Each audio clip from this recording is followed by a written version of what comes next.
Telugu YouTube ఛానల్లో మీ వ్యాపార ప్రకటనల కోసం 9154949554కి కాల్ చేయండి. Hello everyone, welcome to KTV Telugu.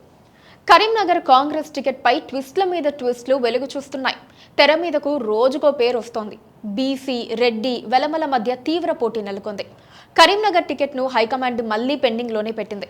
ఆశావహులు ఎక్కువ మంది లేకపోయినా పైకి నెట్టే వాళ్ళు కొంతమంది, కిందకు లాగే వాళ్ళు మరికొంతమంది ఉండటంతో సమస్యలు తలెత్తుతున్నాయి.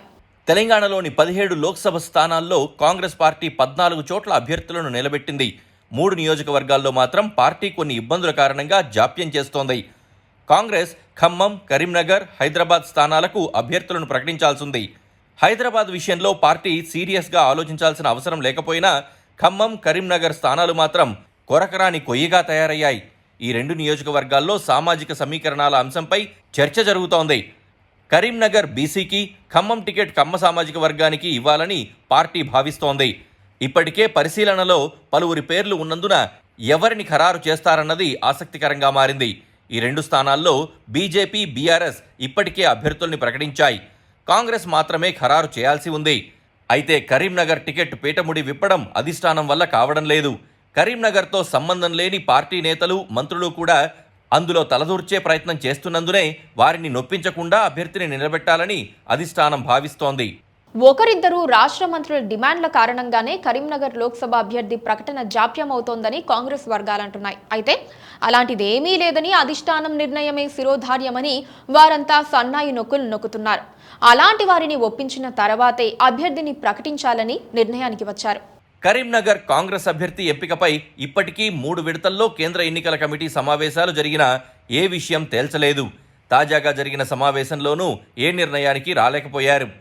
ఒక దశలో హుస్నాబాద్ మాజీ ఎమ్మెల్యే అల్గిరెడ్డి ప్రవీణ్ రెడ్డికి టికెట్ ఖరారైందని ప్రచారం జరిగింది. చివరి నిమిషంలో మంత్రి పొన్నం ప్రభాకర్ అడ్డు తగలడంతో ఆగినట్లు తెలుస్తోంది.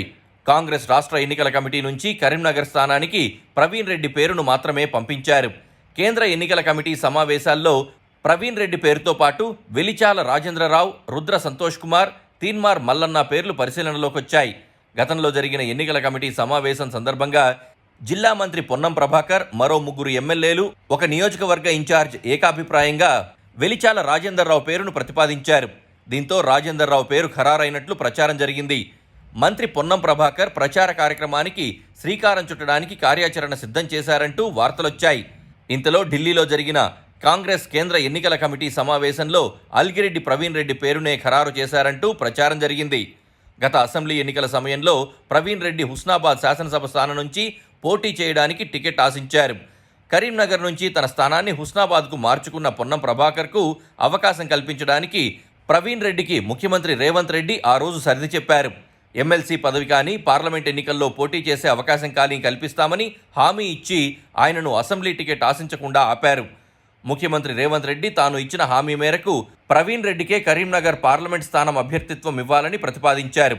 అయితే పొన్నం ప్రభాకర్ ఢిల్లీ స్థాయిలో చక్రం తిప్పినట్లుగా చెప్తున్నారు. నిజానికి కరీంనగర్ ఒక టఫ్ ఫైట్ గానే భావించారు.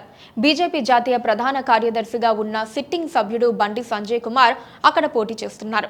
ఆయన్ను ఓడించడానికి చెమటోడ్చాల్సిన పరిస్థితి ఉంటుంది. అందుకే కాంగ్రెస్ అధిష్టానం 1కి 10 సార్లు ఆలోచిస్తోంది. 1-2 రోజుల్లో అభ్యర్థిని ప్రకటించే వీలుంది.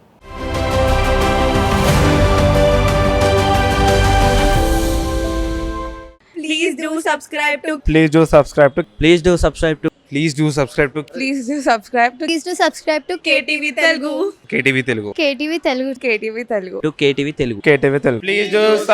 to KTV Telugu.